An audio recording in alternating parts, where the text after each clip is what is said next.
What is going on, guys? DBG here, and in this video I'm going to be talking about which of the all-around players are worth buying. First of all, I'm going to go to the Clyde Drexler to show you this card.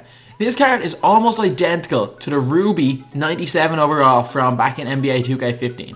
With 43 intangibles, this card is either 98 or 99 overall with some good badges. So if you can get this collection cheap enough, should definitely go for it. It's going to be a really good card. So now we're going to start with the Rubies. We're going to go John Havlicek, the first card. I personally don't, looking at the stats, this card does not look anything special. Really, it does not look anything special. Some nice badges, but yeah, it does not look anything special. I'm going to try and look it up here.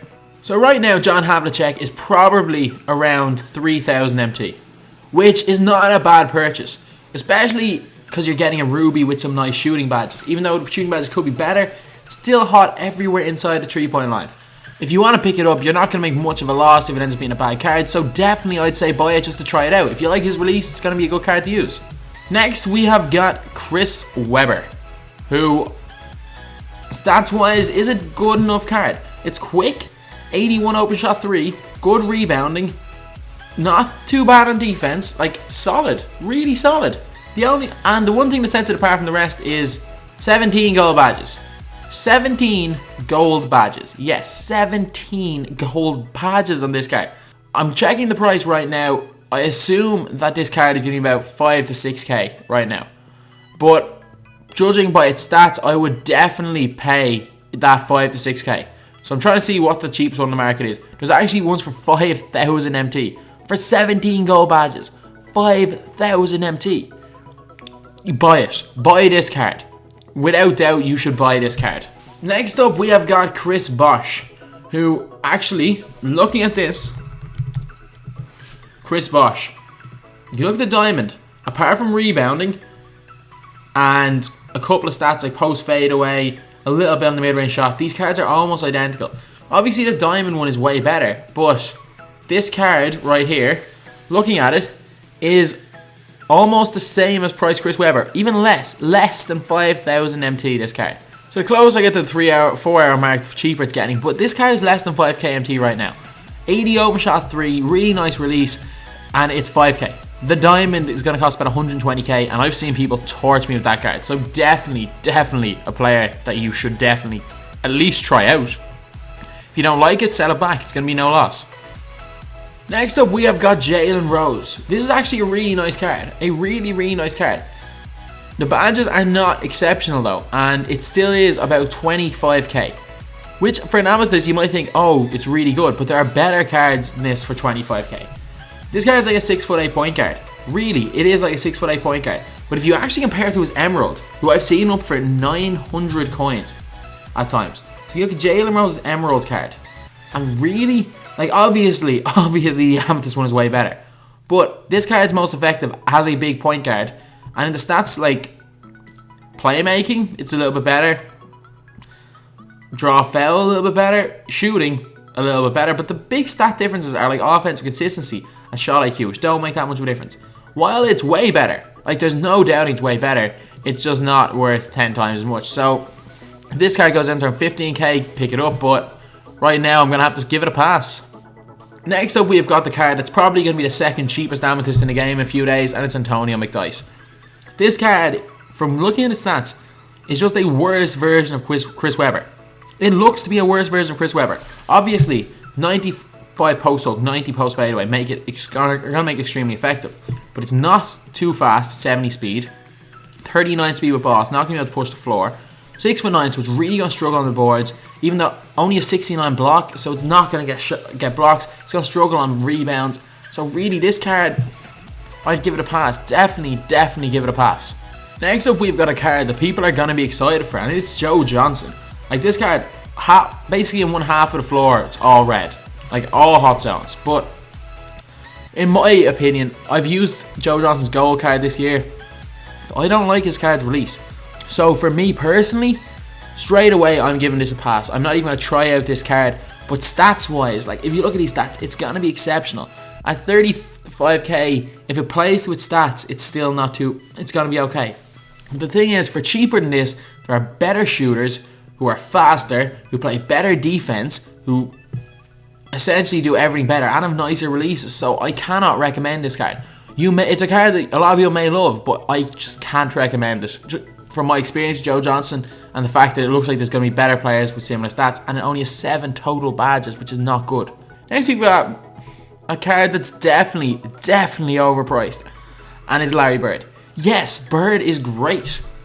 Yes, it has 21 gold badges, 3 Hall of Fame badges, which is exceptional. But at 60, 70k, if this card drops to 40k, I would recommend it in a heartbeat. But Larry Bird is a shooter. If you look at these stats, like 88 open shot mid, 84 open shot 3, like, not exceptional. It's not fast for a small forward. Can't really dunk, can't really get to the basket well. Nice post fadeaway of 94, but post fadeaways, I don't know why in this game just never go in for me. Good defender, but it's Larry Bird. It's still going to get beaten quite often because Bird always seems to do that, even no matter what his stats are. But just looking at the hot zones, nearly the whole court, and the Amethyst badges, I'm going to say, this is my personal opinion, that I would pass on it, but I'm going to give it a maybe because this card could be incredible, and if you have the MT, and this card is incredible, get it. I just personally don't have the MT, and I don't want to waste this much MT on a Larry Bird card. Next up, we have another cheap Amethyst at around 25,000 MT, and it is Fat Lever. This card, like, is going to be a great card. If you look at the badges, some really nice gold badges, including Dimer, no cold zones, a good few hot zones, not too many. Can't really dunk, 40 driving dunk, but if you look at its overall game, good driving layup at 92, open shot mid 86, open shot 3 88, speed 93, acceleration 94, good playmaking, really good rebounding for a point guard for some reason. But yeah, but where this card is going to excel is on defense. 92 on-ball defensive IQ, 97 steal. Yeah, 97 steal, as well as having a gold pickpocket, gold pick dodger, gold defensive stopper, and gold charge card. This card is like those defensive lockdown players, but it can play really good on offense. So yeah, definitely. I'd wait a little bit to pick up any of these players, but he's definitely a card you're going to want to pick up. Next up, we have got a card that's about 40k MT, 45k, and it is Amethyst Chauncey Billups. And normally what you think is, oh, I'm going to say definitely not worth it for a card that's 45k. But look at these stats. The only thing this card doesn't really do is dunk, and like 88 speed, 87 acceleration, while not great, it still isn't bad. But just look at these shooting stats. Minimum of 92, either off dribble, contested, anything. Like, that's a minimum. Defense, 94 on ball defense IQ, 94 lateral quickness. Not a great steal, but like, this card, again, 73 intangible, probably a 94 overall diamond. So this card definitely, if you have the MT, pick it up, because I can't see much better point guards that are going to be out for cheaper than this. I think it's probably going to drop to about 30k, and for 30k, throughout the year, I can't see that many more better point guards. Next up, we have got a card that is, a lot of people are going to really like. I feel bad for the guy who bid 133,000 on this, because there's already buy nows up and it's only been a couple of hours. But this card pretty much is probably going to be in around 75, 80k. That's what my guess is. Stats wise, this Jason kid is exceptional. Like 2 Hall of Fame badges, but I don't think many people throw flashy passes in the game. Some nice hot zones, but this is definitely going to be personal bias. But no matter what Jason Kidd I've ever tried to use, I just can't use it. I cannot use any Jason Kidd in game, and it's probably just me, so I'm definitely going to say don't buy.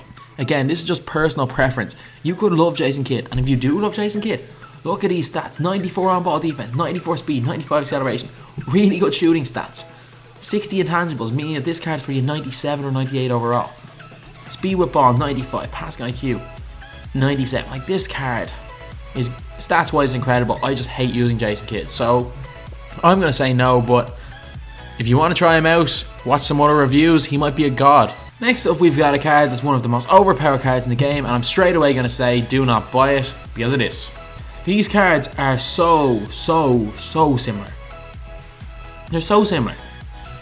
This is like an Amethyst James Harden, Diamond James Harden situation.